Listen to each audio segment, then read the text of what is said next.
Olá, meus irmãos, a graça e a paz do Senhor Jesus Cristo.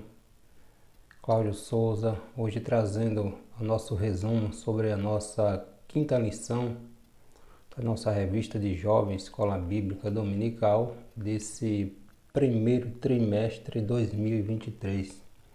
O título desta lição é Libertos para Viver em Santidade, contextualizando a primeira epístola do apóstolo Pedro aos irmãos, aos cristãos que estavam vivendo uma perseguição, sofrendo por amor ao Evangelho de Cristo. E hoje, nessa nossa lição, a gente vai trazer uma visão panorâmica, uma reflexão a respeito do conteúdo desta nossa quinta lição, revista de jovem, desse primeiro trimestre de 2023. Lembrando que nós estamos falando sobre santificação, santidade, separados para Deus. Essa lição desse primeiro trimestre está falando sobre o processo de santificação. Santificação é um processo contínuo na vida do cristão. O nosso texto principal, o texto áureo, está na primeira Tessalonicenses, capítulo 4, versículo 7. Porque não nos chamou Deus para a imundícia, mas para a santificação. O nosso resumo da nossa lição, nossa verdade prática, vai falar que o cristão foi resgatado por um bom preço, o sangue de Cristo, para que viva em santidade até a vinda de Jesus Cristo. Nossa lição, os objetivos dessa nossa quinta lição é contextualizar, trazer um contexto da primeira carta de Pedro, nos conscientizar de que a santidade recebida na justificação precisa ser mantida. O processo de santificação é contínuo e compreender que o cristão foi resgatado pelo precioso sangue de Cristo para viver em santidade. Sem santidade, ninguém verá a Deus, como diz lá o autor de Hebreus. O nosso texto bíblico em classe está na epístola de 1 Pedro, capítulo 1, versículo do 13 ao 21. Nos diz assim: Portanto, cingindo os lombos do vosso entendimento, sede sóbrios e esperai inteiramente na graça que se vos ofereceu na revelação de Jesus Cristo. Como filhos obedientes, não vos conformando com as concupiscências que antes havia em vossa ignorância, mas, começando aquele que vos chamou, sede vós também santos em toda a vossa maneira de viver. Porquanto escrito está, sede santos, porque eu sou santo. E se invocais por Pai aquele que, sem acepção de pessoas, julga segundo a obra de cada um, andai em temor durante o tempo da vossa peregrinação, sabendo que não foi com coisas corruptíveis, como prata ou ouro, que fostes resgatados da vossa vã maneira de viver, que, por tradição, recebeste dos vossos pais, mas com o precioso sangue de Cristo, como de um cordeiro imaculado e incontaminado, o qual, na verdade, em outro tempo foi conhecido, ainda antes da fundação do mundo, mas manifestado nestes últimos tempos, por amor de vós, e por ele credes em Deus, que o ressuscitou dos mortos, e lhe deu glória, para que a vossa fé e esperança estivessem em Deus. O apóstolo Pedro, o autor aqui da sua primeira epístola, escrevendo, animando os cristãos, os irmãos cristãos, diante daquela vida de perseguição que eles estavam sofrendo ali naquela região da Ásia Menor. Então, faremos uma breve análise nessa nossa quinta lição da primeira carta escrita pelo apóstolo Pedro, cujo destinatário são esses irmãos, esses santos no Senhor, que estavam passando por este período de perseguição. Pedro vem falar para eles manterem a sua santidade, a sua santificação, manter a sua fé intacta, apesar de todo aquele processo de tribulação pelo qual estavam passando, né? Cristãos ali da província ali da Ásia Menor, Ponto, Galácia, Capadócia, Ásia Menor e Bitínia, né? Pedro estava escrevendo, alguns entendem que ele estava escrevendo da Babilônia, outros compreendem ou entendem, interpretam que quando Pedro se refere à Babilônia, estava falando também ou falando de Roma, que Roma simboliza ali a Babilônia mundana, aquela que perseguia os cristãos. O nosso primeiro tópico, o título é o contexto da primeira carta de Pedro, o destinatário desta primeira carta. Como já falamos, eram pessoas, na sua maioria estrangeiras e sem permissão para participar da vida pública ali da comunidade. Não podia possuir terras nem receber herança. Na grande maioria ali eram judeus da diáspora espalhados ali por toda aquela região ali da Ásia Menor.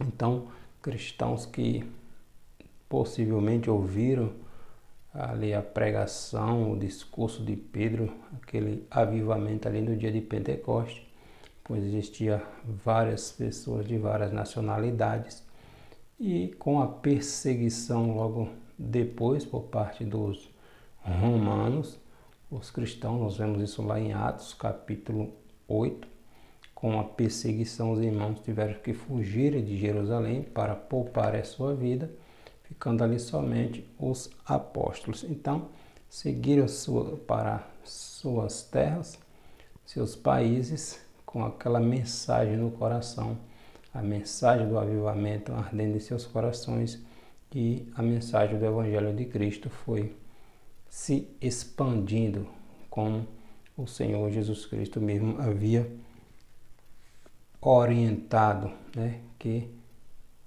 o Evangelho fosse pregado em todos os lugares. Mas a perseguição havia chegado para aquela região, para aqueles cristãos, e Pedro vem orientar, dar uma palavra de ânimo para que eles não desfaleçam a sua fé, e, apesar de toda a perseguição, porque a esperança, Pedro vai dizer, perguntar-lhe qual é a razão da nossa esperança, né? Então, a nossa esperança é a nossa fé, nossa certeza da nossa vitória ante o pecado, né? Em Cristo, por Cristo Jesus, né? Então, os cristãos, os irmãos ali daquela região, estavam sofrendo várias perseguições por parte dos romanos. Os romanos consideravam como os cristãos como um povo desprezível, supersticiosos e pervertedor da moral e da ordem romana, né? Os cristãos adoravam ao único Deus, ao Deus verdadeiro.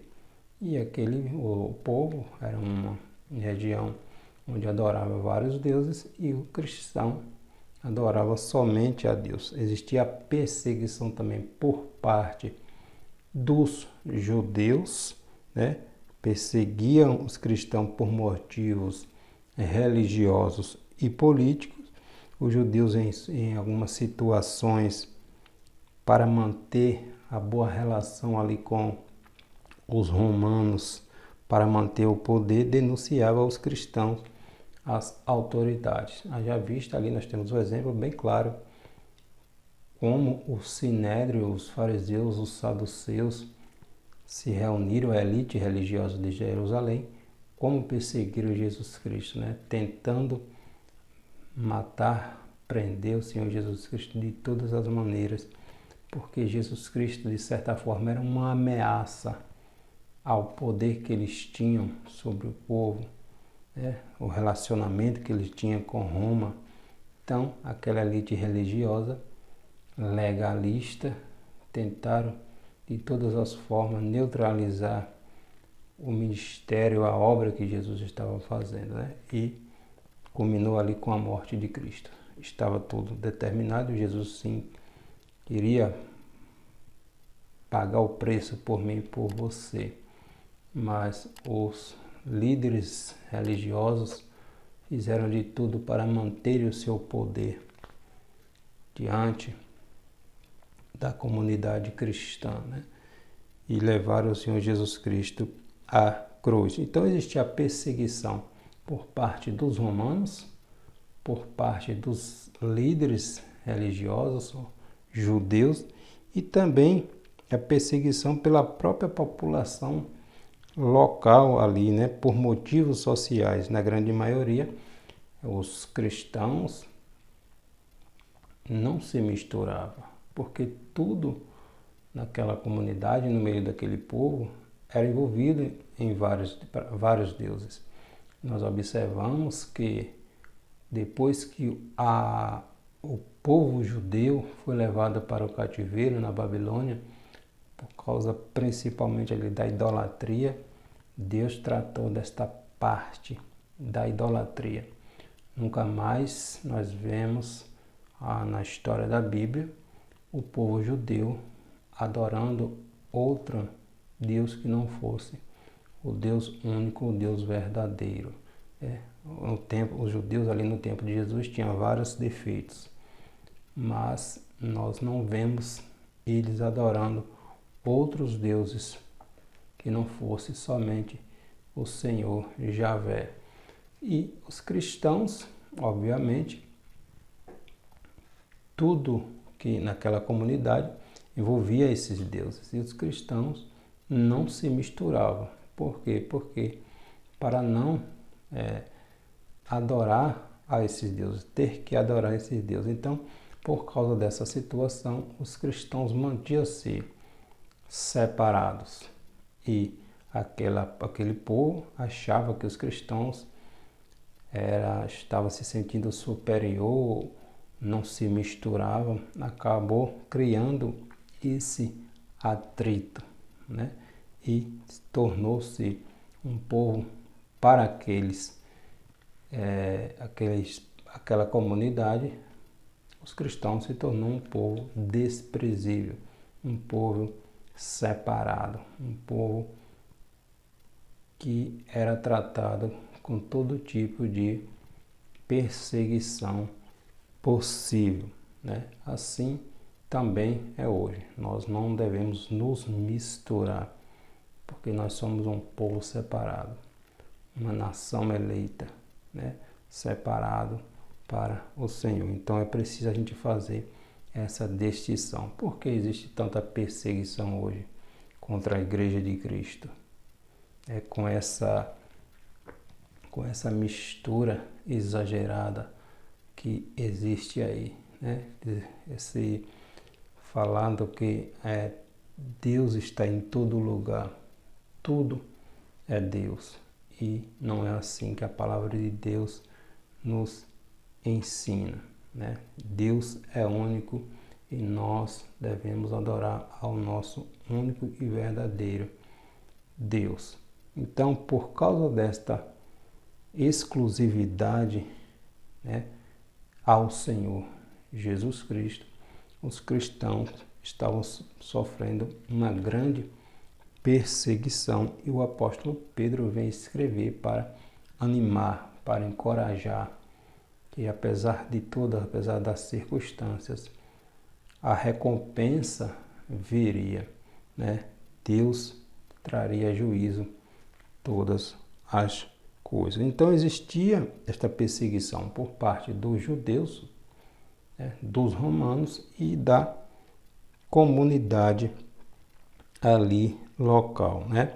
Então, um povo desprezado pela sociedade era considerado uma escória, os cristãos. Era considerado um povo desprezível para aquela comunidade, para aqueles povos, porque eram povos, os cristãos eram um povo separado. Então, o problema do sofrimento é o tema central dessa epístola de Pedro. A carta tem o propósito de encorajar os destinatários, os cristãos, a manterem a sua fé, mesmo diante das adversidades e perseguições.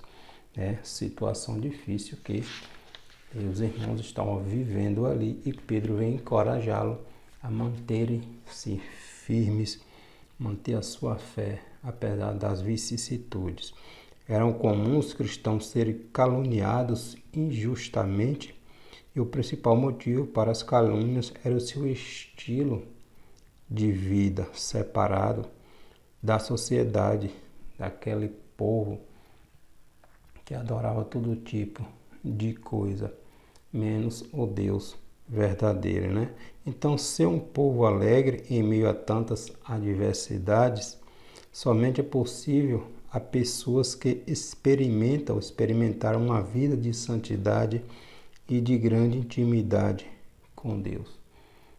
Sofrer, aguentar o sofrimento não é fácil. Manter uma vida de alegria em meio ao sofrimento não é fácil, né? Então, por que enfrentamos tantas perseguições em nossos dias? Será que ser crente não existe perseguição? Jesus não prometeu isso, né? Jesus não prometeu que seus discípulos teriam uma vida fácil. Então, muitas vezes, nós vemos aí nos meios de comunicação em determinadas denominações que pare de sofrer. Obviamente que a gente não quer, nós não queremos levar uma vida de sofrimento. Mas Jesus não veio dizer que aquele que não pegar a sua cruz e seguir após ele não é digno dele, né? Então, nós vemos aqui no exemplo dos apóstolos, do apóstolo Pedro aqui, aqueles cristãos estavam sofrendo e a mensagem de Pedro não foi pare de sofrer. Aguenta as tribulações, aguenta as perseguições, aguenta o sofrimento, na certeza de que um dia tudo isso terá fim.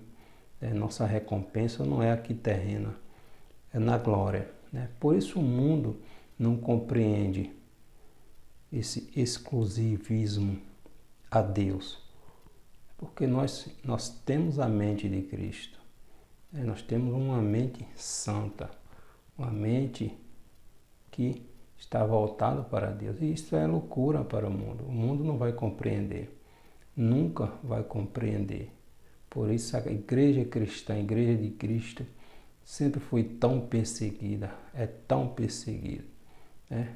Principalmente nessa nossa cultura, onde tudo é relativo, tudo tem se tornado permissivo, tudo pode ser mudado. A interpretação, a ideia, o conceito hoje é que é a interpretação daquilo que eu entendo da Bíblia que passa a ser a verdade para mim, e não o que a própria Bíblia diz sobre si, porque a Bíblia interpreta a Bíblia, né? Então, hoje tudo está relativizado, tudo é permitido. E não é assim que a palavra de Deus ensina. Então, muitas denominações, muitas igrejas têm se enveredado por este caminho da facilidade, da mistura.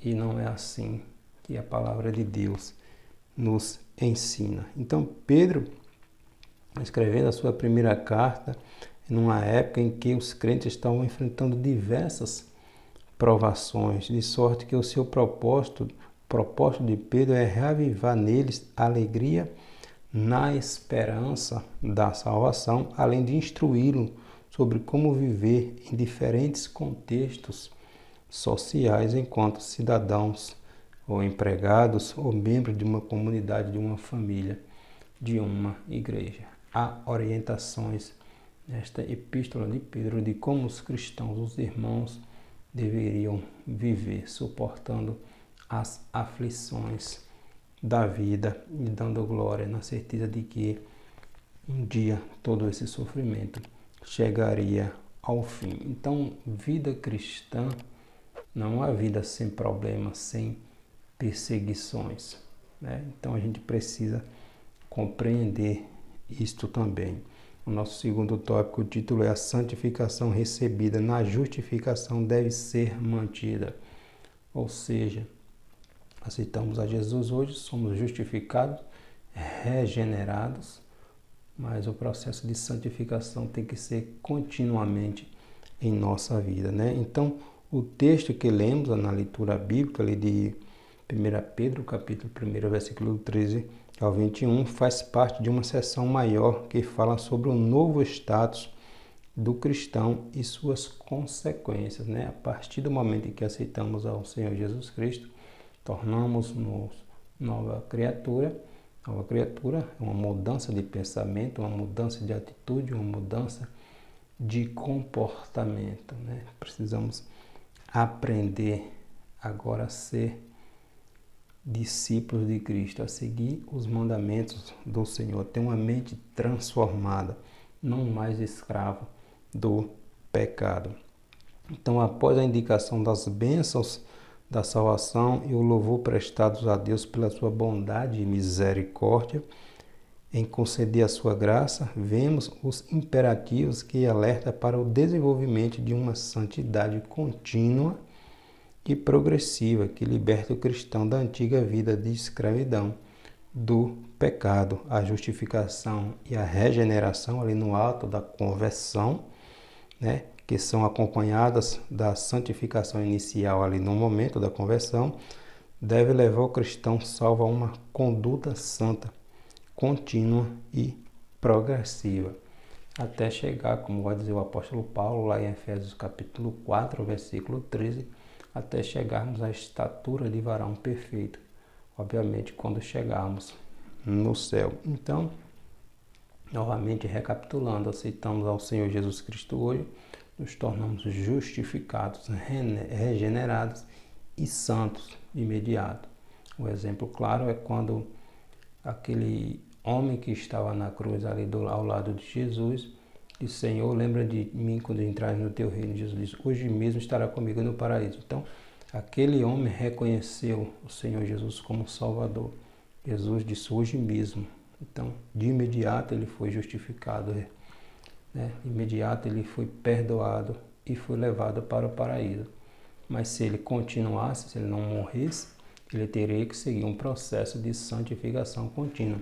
Então, assim é nós aceitamos ao Senhor Jesus Cristo hoje, imediatamente nos tornamos santos, justificados, regenerados. Mas a nossa caminhada cristã tem que ser uma caminhada de santificação continuamente, né? Progressivamente, né? Então, assim é a nossa vida cristã. Deus é um Deus santo, por isso temos que nos santificar em Cristo Jesus, né? O intelecto limitado do ser humano não consegue entender a santidade de Deus na sua plenitude, pois esse entendimento transcende tudo o que é possível conhecer e compreender. A compreensão possível ao ser humano foi sendo revelada ao longo da história, né, por meio da palavra de Deus, a Bíblia Sagrada, sendo a maior revelação de todas por meio ali do próprio Senhor Jesus Cristo encarnado, né? A melhor forma de entender a santidade de Deus, obviamente, é observando a vida e a obra de Jesus Cristo, né? Então, a santidade faz parte da essência de Deus, de forma que o distingue totalmente da sua criação, no sentido, obviamente, da perfeição. Mas mesmo sendo santo na sua plenitude, do termo ali, Deus se comunica com as suas criaturas por meio do seu amor e da sua misericórdia.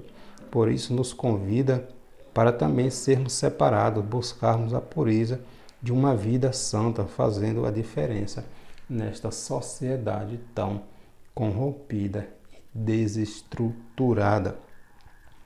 Deus é o único juiz justo e imparcial, né? A santidade de Deus está diretamente relacionada com a sua própria justiça.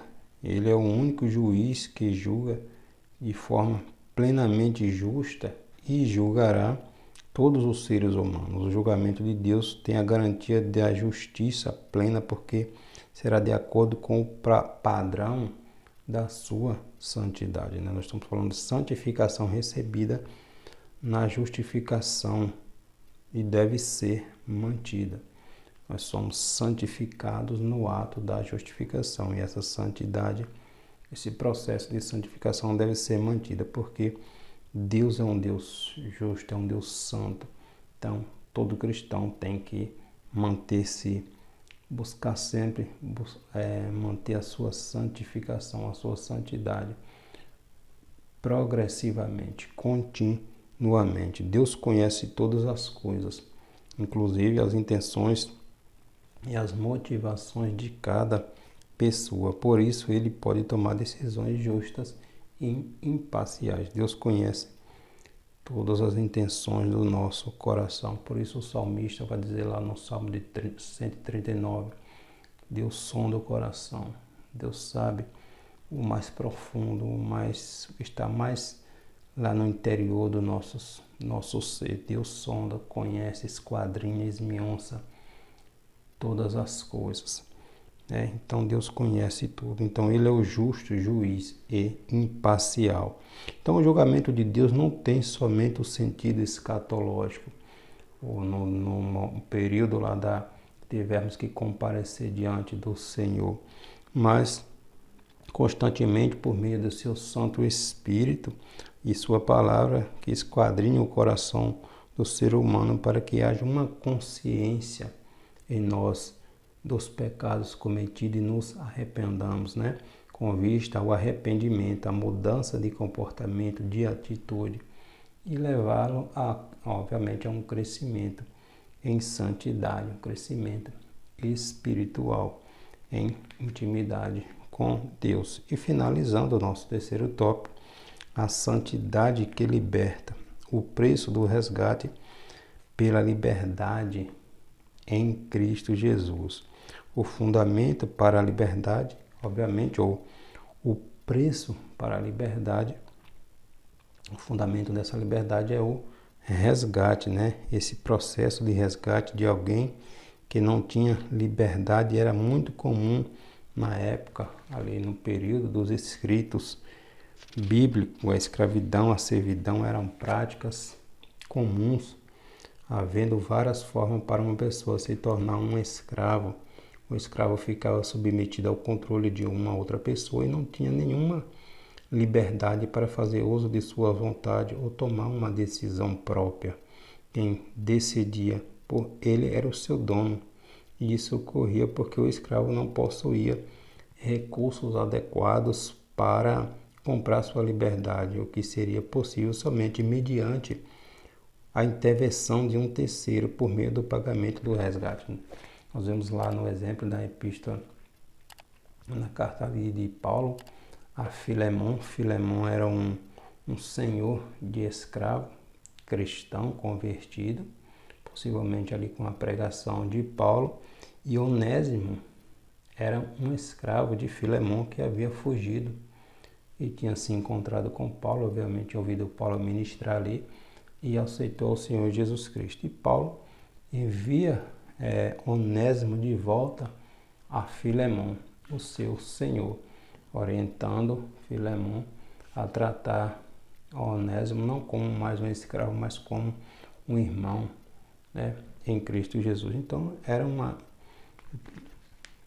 costume da época, né, haver escravo, e o escravo não tinha condição de pagar o seu resgate.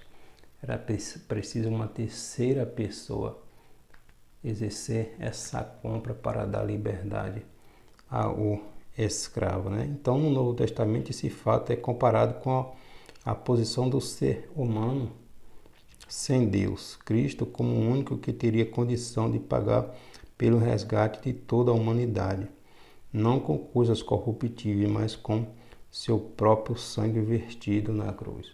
Ou seja, nós éramos escravos do pecado, do poder das trevas, não tinha a mínima condição de pagar o nosso preço para nos dar a liberdade.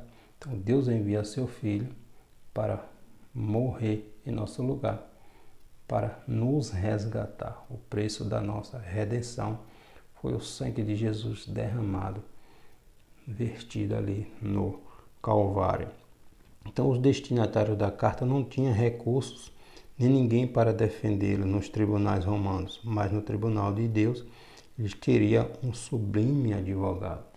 É como vai dizer o apóstolo João na sua primeira epístola, capítulo 2 ali, nós temos um advogado que intercede por nós, né? O Senhor Jesus Cristo.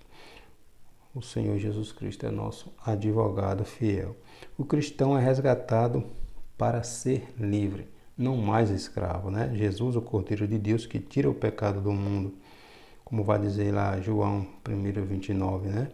Surge na plenitude dos tempos, no momento exato planejado por Deus. O cristão é redimido por meio do sacrifício do Senhor para uma vida de santidade que liberta da escravidão do pecado. Todavia, a liberdade que Cristo nos dá é para fazermos o que não é para fazermos, obviamente, o que quisermos, né, das nossas vidas, mas para viver uma vida genuinamente cristã, como parte de uma nova natureza, né? Não é como diz aí, uma vez salvo, sempre salvo. Eu posso fazer agora qualquer coisa, não vou perder minha salvação. Não é bem assim, né? Então é necessário esse processo de santificação continuamente, né? A liberdade plena se dará somente com a nossa glorificação, quando formos tirados deste mundo e levados para a glória pelo Senhor Jesus Cristo. A vida em santidade, além da gratidão, é movida pela fé e pela esperança de que um dia estaremos com Cristo, né? Uma vez justificados e participantes do processo de santificação, o cristão já está no caminho da vida eterna com Deus. Por isso, a insistência do autor, né, do apóstolo ali, do autor da epístola, em exortar aquele povo sofrido que estava passando por aquele processo a manter a santidade adquirida no ato da justificação, da regeneração, no ato da conversão, com liberdade em Cristo, reconhecendo o valor do resgate de suas almas. Foi um preço pago com sangue, com vida, né? Então, o apóstolo Pedro vem orientar os irmãos que, apesar de toda a perseguição, que mantenha a sua fé intacta, pois um dia todo aquele sofrimento chegaria ao fim. Então, libertos do pecado, o agrilhão, livres ali do agrilhão da morte, né? O pecado, para uma vida de santidade, apesar ainda de passarmos, de padecermos nesta vida terrena, né? Pois estamos ainda neste corpo perecível, mas no ato da nossa ida para a glória, quando Jesus vier com a sua igreja, teremos os nossos corpos transformados em incorruptibilidade, né? Não mais este corpo corruptível, perecível, que tende sempre a puxar para o pecado, né? Mas nós devemos manter a nossa vida de santidade, de santificação, todos os dias nos submetendo ao Senhor Jesus Cristo, nos entregando ao Senhor Jesus Cristo, pedindo ao Espírito Santo que nos ajude a manter uma vida de santidade contínua, como manda a palavra de Deus. Então, separados para Deus, né? Buscando a santificação para vermos o Senhor Jesus Cristo e sermos usados por Ele. Amém? Que Deus em Cristo abençoe.